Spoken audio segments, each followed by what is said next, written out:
So for today's video, gagawa tayo ng palitaw. So yun na nga si mother. Pinuhulman nyo na yung... So ito na nga guys.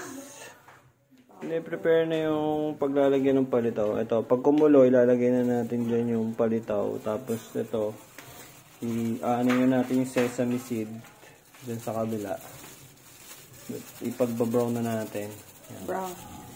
So, hintayin lang natin siya mag-golden brown para pwede na natin siya isama sa asukal. Tapos ito, malapit na rin kumulo. Ayan, nagbabubbles na.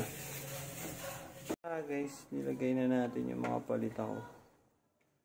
Tapos, mag-golden brown na din yung ating sesame seed. Ayan guys, yung mga lumulutang na yan, oh.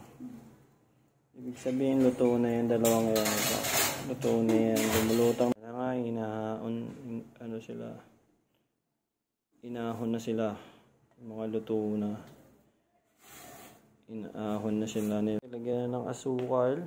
Paghahalu-haluin na lang natin yan.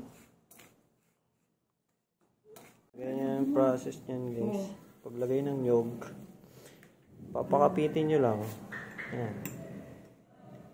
So, tayong first bite guys.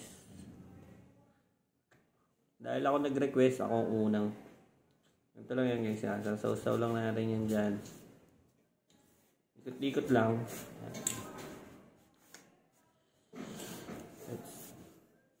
Crave ako sa palitaw eh.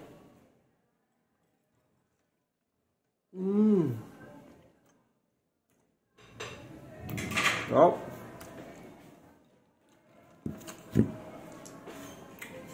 Luto na yung iba. Musok-usok pa.